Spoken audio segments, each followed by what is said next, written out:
Why, hello everybody, so welcome to another review as read. Today we'll be talking about Warfare in the Classical World by John Warry.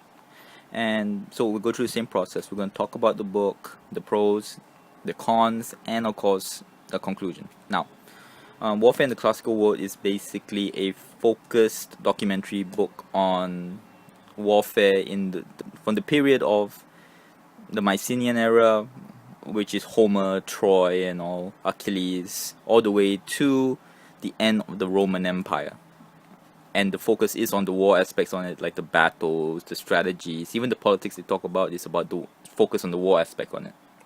So that's what this book's all about. Now, on a side note, always go to your local library and ask for condemned books and all, because I got this from my school, Eastview Secondary School in Singapore, when I was there working as not working really, it was my, after school activity, as a librarian. So, they got this in 1988. I got it when I was there, in 1998, the 16th of November. And what happened is that I just saw whole books being condemned and they were about to throw it out. And I saw this book and some others. And I decided to ask, could I have it? And well, let's just say this book changed my life. Alright, so always remember, your library is your friend. So, first, let's go into the bads of the book. The bads of the book, I don't really even blame John Warry for this because of the limited space he had. Now, if you look at the text, it's great. It's a nice font size that doesn't make you squint. It's not a very intimidating book in terms of size for the amount of information you get to read. But in terms of space, you can tell he was very limited for a guy who probably wrote so many theses and books on topics on war.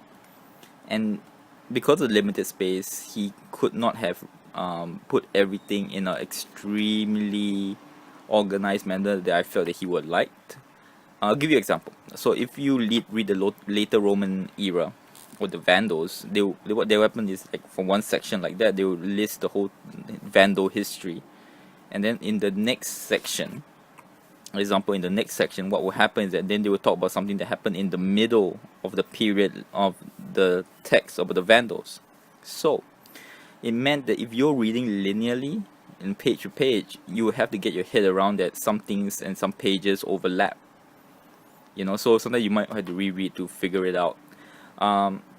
It doesn't happen often. At most, I read something 3 times at most. So, again, it's not a very big issue. I just like to put it out there that it does happen, unless you're really versed in ancient warfare, then everything you read you will know about, so that would not be a problem. But just let you know it's out there. So with that, that's probably what the only criticism I would say about the book. So let's go into the goods of the book. Now, first thing, it's very obvious, is of course the art. You can see that the art is really, really amazing, and on top of that, it's all drawn to accuracy. Just to give you an example, this is the most remembered image I have on warfare in my life now. Whenever I think about war, I always think about this, because this book led to so many of those images. The Spartan hoplite. Alright, not like the 300 you saw in the movie, although it's not a bad movie. I must say, its action movie was really good. The original 300, that is. So this is my most remembered image on warfare. And of course, the one on the Greek citizen hoplite, which is right here. You see, a very, very beautiful drawings, and it's all nicely detailed on what kind of armor they wore. And example, when I got this book, that's how I learned about the first time in my life that, the hoplite was named after his shield, the hoplon, the phalanx meant roller in Greek, and such. Great details like that. Now, they also to note that the reason why they got me interested in this book first and foremost is battles. And, look at that. The battle we just saw there and over here. It includes sea battles and land battles, and they're all drawn very much clearly. And each step of the battles is listed in nice summaries here, which are then, here's the great part, expanded upon in text here. So actually you get 3 levels of details. You got the super short one, you can see the maps. Then after that, you got a good summary on what the people were doing or the generals were thinking, and then a detailed explanation and in the sections below. Fantastic maps that help you understand battles. And the good thing is that of course you get many battles from here you don't read about in most how you say widely written books. You don't just read about Thermopylae and Marathon and all.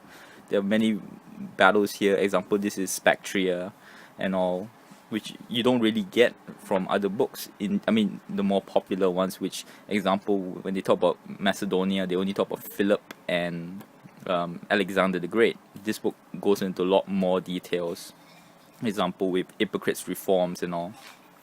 On top of that, from a wider strategic point of view, you also have the maps, which, look at that, that beautiful. The maps here that help you understand in a wider strategic format how wars were conducted and everything. Now, as a note that sometimes you get maps in this color, which in low lighting can be hard to read, I must admit. But then again, I feel it's a small issue. Most of the time, I think most people will be reading in at least normal lighting, which will make it much easier to read. But again, just to put it out there. But the maps are very clear. There are points where sometimes something referred to the text. Very rarely something referred to the text here is not in the maps. But with such a wide scope of history, I totally understand. But almost anything you read in the text, you can always find in the maps, which makes it very easy to understand where the battles were, the important points are. Especially when you're talking about a lot of the places are named differently than today. So, now, the important point is that I feel that for this book, it is best read as a detailed summary. Now, when I say detailed summary, it is really detailed. I should say that the detail amount you get in this book is probably enough for you to get by if you, let's say you were studying it, upwards until you reach university.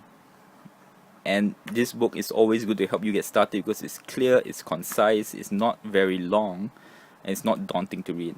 And in fact, in every start of every chapter, you get ancient authorities. And this is a great part of the book.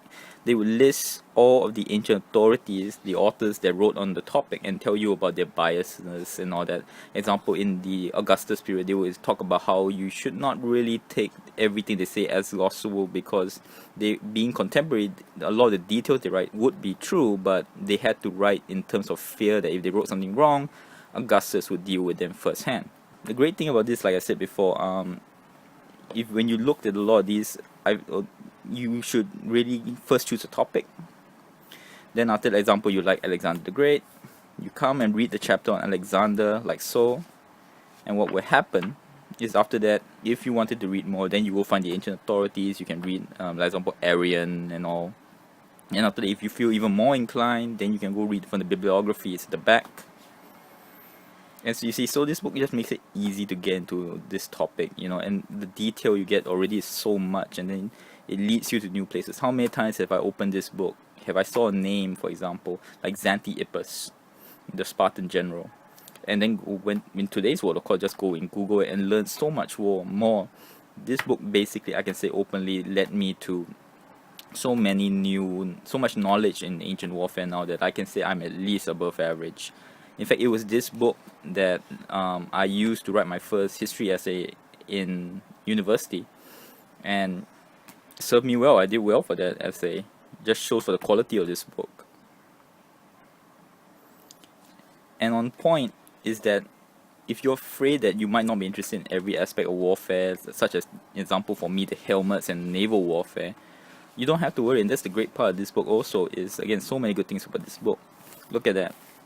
This is on naval warfare. Now, I'm not huge on naval warfare.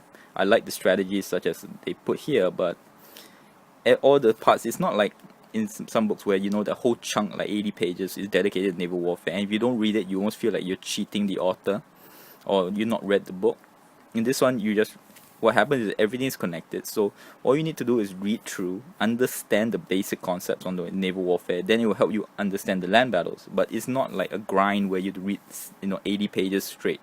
It's okay. I read through this. I understand about, example, how the ships were built in a certain way, and that led to the problems of building the ships in, example, certain areas. See what I mean? It's very quick. You don't have to fully understand it to move on to the next page. So that's basically the book. Again, I can't say enough good things about this book.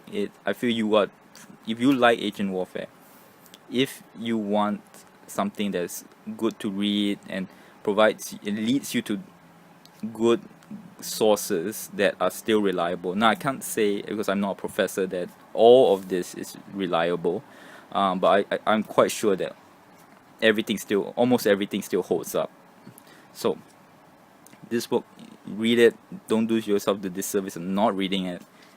It's a great book. Definitely one of my top 15 or top 12 in my life. It's changed my life so much, and I'm never forget that I got that from it's a condemned book from a school. So thank you very much. Till next word.